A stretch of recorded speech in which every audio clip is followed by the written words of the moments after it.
So before we move along to this Stone Cold Steve Austin, what What? does America or whatever the fuck the show's called? Um, Hairline passed along an article from bodyslam.net, and it is titled Kevin Gill Owed Money by GCW Since Summer 2022. Once Damn. stopped a talent attack on Brett Lauderdale and more notes. And this is by Corey Brennan over at bodyslam.net. Shout you guys out. Shut up. Kevin Gill, for those who don't know, he's big in the Juggalo community. Hairline, Whoop, tell us whoop. about Kevin Gill. You know more about him than I do. I definitely am familiar with him Yeah, though for a yeah, lot of years. But not tell us only about him and tell us about GCW and sort of the background on what's going on with all of this. so not only the Juggalo community, but he's also known in the punk community, the Bay Area punk community. Kevin Gill's been a huge part of it. But like outside of that, man, it's like he's done commentary with Lars Fredrickson at various Lars Fredrickson of Rancid. He's done commentary with him at several Yeah, wrestling events. Yes, but like getting it and love okay, Rancid. so okay, back to Kevin Gill a little bit. You told me to give the history of him, so I started going into GCW. My bad. So Well, Kevin Gill some of the background on GCW too, brother, because like you got to yeah, we'll get familiarize there. me a bit because you understand you were on some fuck GCW shit because of some you'll get into it here, but Yeah, yeah, my just boy continue. Atticus, Doug. My Yeah, boy Atticus. Atticus and Nick Gage and you're into all the deathmatch shit. So anyways, break this all down for us here. Continue along with your Yeah, thoughts there. so Kevin Gill was a video game guy. You know what I'm saying? He created the backyard wrestling games that we all played in Fucking the loved him. right. Yeah, that was Kevin Gill, man. And that's how he got linked up with ICP and whatnot. Obviously, he doesn't associate with ICP Shout out anymore. Matt Cross, aka M Dog 20. Man, holy shit. But the ICP shit is neither here nor there. That has nothing to do with Kevin Gill himself. Um, so basically, here Kevin Gill went from video games into the wrestling commentary and whatnot. And yeah, he was just like he was. I would say he was a staple to GCW. You know what I'm saying? Like the the first time so my friend showed me GCW during the pandemic era and I instantly popped because Kevin Gill was associated with you know but GCW itself What does it stand for? Great Championship Wrestling. Give us a little background. game changer wrestling. Okay. like like what they say about every new person over at AEW. Yeah. I'm not trying to So get tell us gold. some notable talent from GCW. Tell us some what are some things they did that were game changing, let's say. Oh man.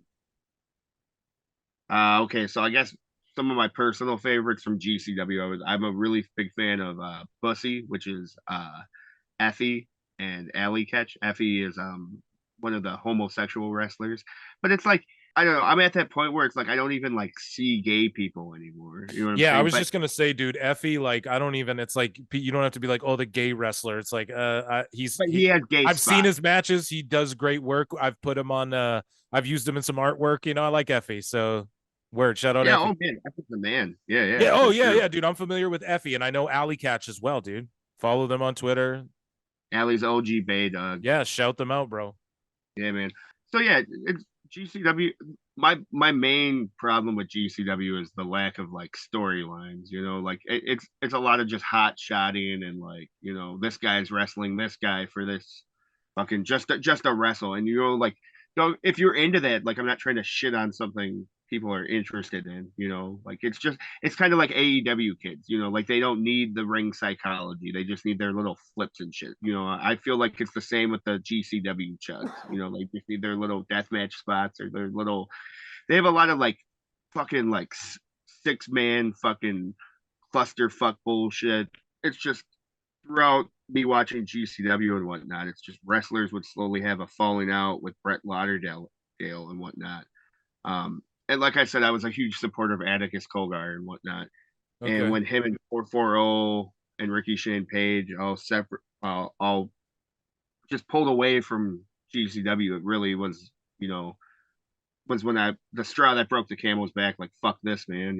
Like I'm watching this shit 4440 and like what they're doing and like if they're just getting fucked around, why am I supporting this shit? You Right. know what I'm saying? So, so this is another instance of somebody who you admire. Shout out Kevin Gill, and you're saying, look, man, they're fucking Gill around too. Here's another instance. Maybe these guys are all.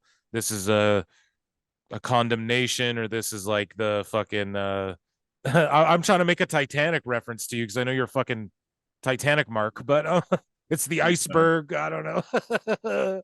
So basically, let's go through this article here. Kind of say what happened to Kevin Gill. Apparently, they owed him Yeah, some bring up the article. scratch. You sent me a few wrestlers who I haven't looked at. I'll react to that, and we'll react to together. That I guess have also come out and said like this dude's fucked him over or whatever. So, anyways, Kevin Gill has dropped a bombshell. This is on bodyslam.net, by the way. I think I shouted them out before. So I'll just go through the jot notes here. Currently associated with Circle 6 Wrestling out of LA, California, just past their 1 year anniversary. First Yeah. commentated early Circle, 2000. yo, Circle 6 is Atticus's. Okay. Atticus. Yeah. So fucking Kevin Gill straight up went to someone else that defected from fucking GCW that had problems with Brett Lauderdale. So it's like, if anything, it's someone that Kevin Gill can relate to, and Atticus can also relate. All right. So first commentated early 2000s on a whim. Okay. Became a licensed promoter at one point to book, working with Outlaw Wrestling in Queens, GCW notes. So Kevin Gill, he got with GCW through knowing Joey Janela at first spring break. Brett Lauderdale let him pick what he wanted to call due to being the first who reached out to show interest. Okay, that's convoluted. By the third spring break show, he was calling the whole thing, led to calling all of GCW and being regular commentator. Worked with Brett, putting events and everything together with GCW, unresolved issues.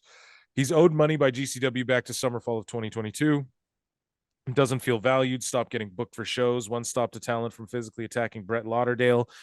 Things seemed to turn when fans associated Kevin Gill's voice and likeness with GCW, and he was slowly faded out of commentary, using legal methods to recover money owed. One of his original pitches was continuity and commentary in terms of not always having the same people in place. Hammerstein Show and Big Tub, they were on. Hammerstein The Show Hammerstein show was that.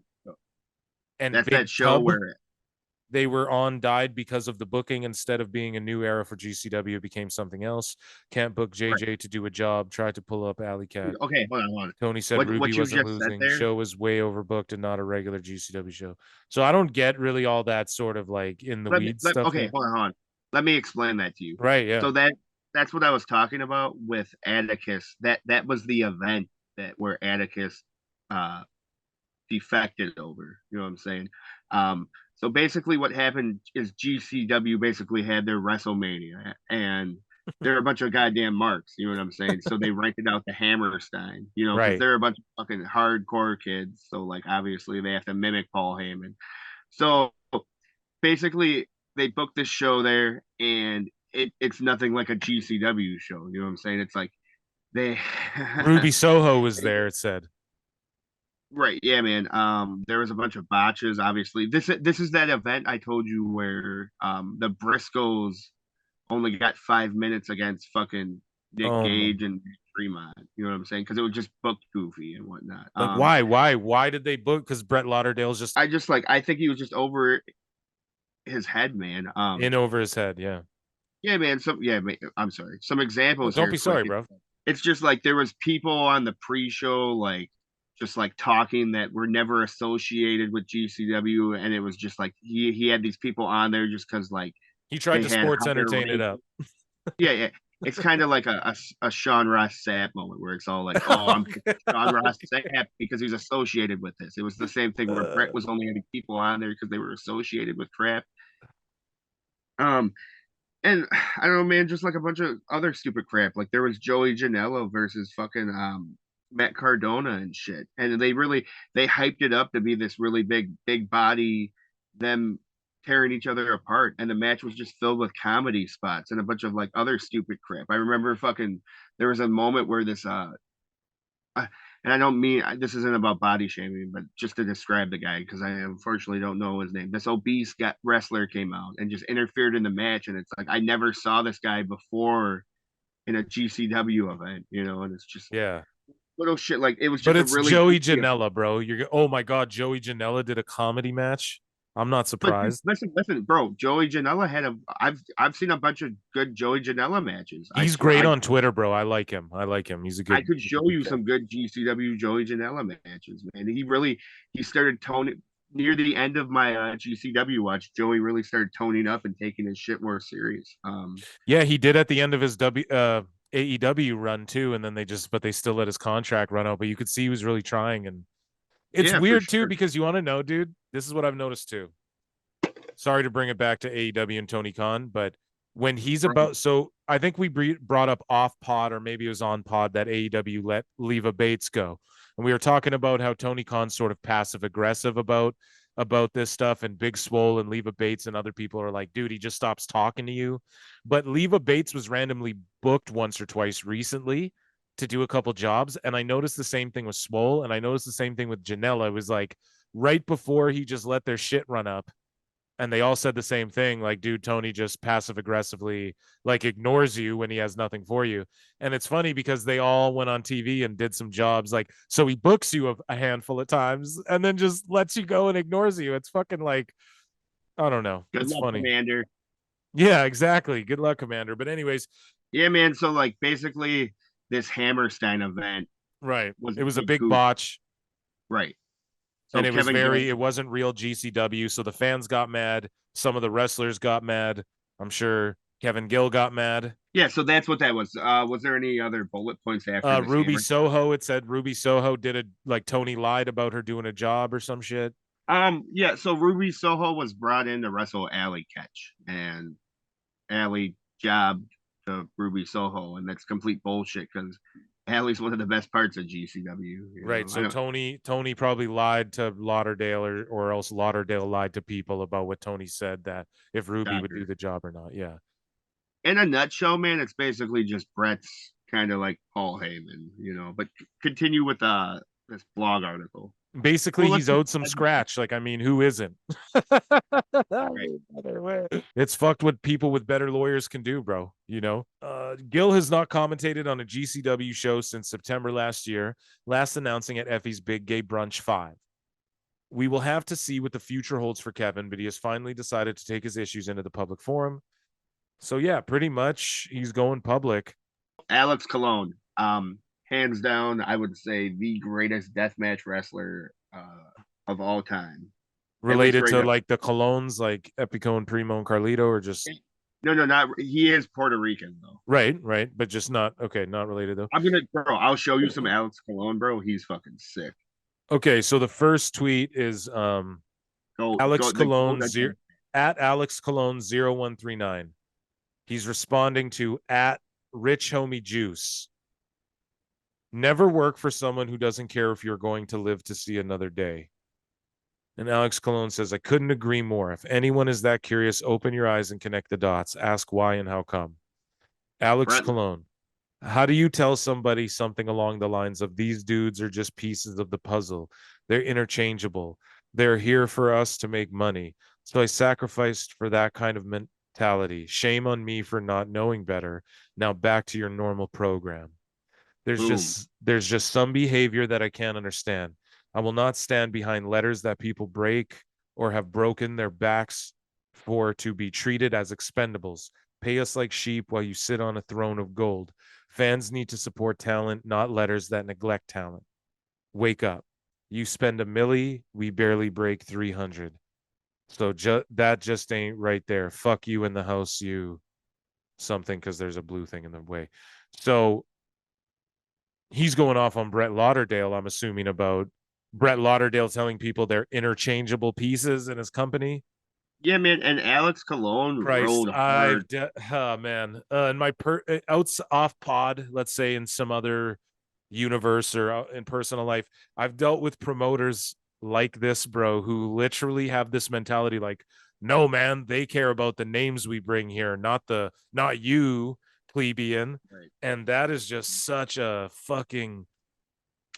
short-sighted poor man's way to look at talent and performance art, if you will. And yeah, I'm going there and calling wrestling a performance art, but yeah, I mean, that's just a real fucked up way to look at it. But anyways, what were you going to say?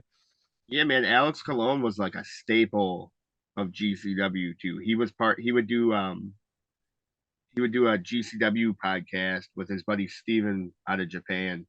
Right. And yeah, man. And he just like I used to listen to it and whatnot, and Alex really just went to bat for Brett, and it's a shame. Like honestly, I didn't see this coming, man. I And thought he Alex was CW through and through. But now, so Alex went to XPW. Oh, he went to XPW. So now you've been putting over XPW. XPW. We Kind of. talked about it on another show I where put over the Masada burnt his wrestling, fucking man. face off for no reason in front of 10 people. And there was and so this is Extreme Pro Wrestling. They Bro, beefed with ECW back in the early 2000s and tried to like hijack their shows and shit. Rob Black, he's got some money. He's got some money from this and that, who knows, and he's still going. I had no idea. Hairline brought this to my attention, and so I guess people are defecting from GCW over to XPW, and Hairline's geeked about this. I don't know, man. I don't support Rob Black. But I do support, example here, Alex Colon and Schlack making money and being able to support their families and their lives. You know what I'm saying? Right. I it would be okay. So just because Alex Colon isn't wrestling for the company I want him to wrestle to, doesn't like take away from him providing for his family and shit, man. So like, you know what I'm saying? Like, oh, you got to clap for the people you support. Yep. So, and then you sent me this other tweet here. Ricky Shane Page. Yes. Yes. Okay. So Ricky Shane Page used to run 440, which Mhm. was the faction um, that Atticus belonged to, and Right. Ricky was the very first to defect from GCW. Now I am somewhat familiar with him. Like I've heard of him. Oh, he's the man, bro. Dude, So he's a observe. He tweets mini out. Triple H bug. So at He's OG Kevin Gill tweeted out, they say the truth will set you free. So I finally answered the question that everyone has been asking me since this fall. And Ricky Shane Page retweeted. He says, observe, listen, assess, conclude. That's out there. Figure it out. what a hippie. Yeah, there's some drama right there. GCW drama. Pay the man, pay the men, or just walk away amicably and just, people will know not to work there, man. That's the other way to do it. You go and you prove this guy wrong. And Right. yeah, it's disappointing to hear. And I don't know. I might have to check I out so what's better, like CZW or fucking GCW? What's going on? What's what here? I get confused. if I could suggest anything to you, it would be ICW NHB, which is the chains. Yeah, and Um, that's like Josh Barnett, right? no, that is Danny D'Amato. Okay, and then Josh Barnett does like the blood sport thing. Yeah, yeah. So that's GCW shit, bro. Okay, well Josh Yeah, Barnett's a GCW. fucking Yeah, GCW works with the blood sport shit. okay. So Josh Barnett's like, yeah, true like UFC OG, you know what I mean? Mixed Yeah, martial arts OG. he's boys with Brett though. He almost whooped Jay White's ass for a shoot when Jay White broke Jim Ross's ankle by accident at that New Japan event. Did you ever see that? No, I did not. We'll have to watch We that. should watch that. There's a video where, yeah, so Jay White takes I think it might have been Juice or someone to the outside, and he throws him over the announce table, and Josh Barnett and Jim Ross are doing commentary, and for a shoot, Jim Ross gets knocked over and breaks his leg, and he actually finished the fucking event. This is why Jim Ross is a fucking legend with a broken leg, dude. But Josh Barnett, when that happened, stood up and was like, "Oh, now you fucked up." And it was like he was gonna for shoot go and get a hold of Jay White. He said it in interviews after. He's like, "I was going to like for shoot like in that instance." He's like, "I was really mad." He was like, but like when Jim was like, "Calm down, kid," and like, why the fuck would you throw him this way? You know what I mean? Like Jim Ross is sitting right here, man. The man has Bell's palsy. Like this is my friend. Like Jim Ross is my actual friend. Like fuck you. So yeah, I don't know. Shout out Josh Barnett, man. All the love. Former Yeah, I UFC don't know, World man. Heavyweight Champion. It's kind of sounding like we might have to review some XPW here eventually. Fuck yeah. I'll check it I'm out. just I'm kind of just happy that my deathmatch shit's starting to bleed its way over onto the pod. Hey man, I Dude, told you this is a show about wrestling for wrestling. We'll talk about it all, bro. Just don't make me watch like fucking apartment wrestling. That's all I beg of you. well, I don't know, man. That's what I watch though, Doug. So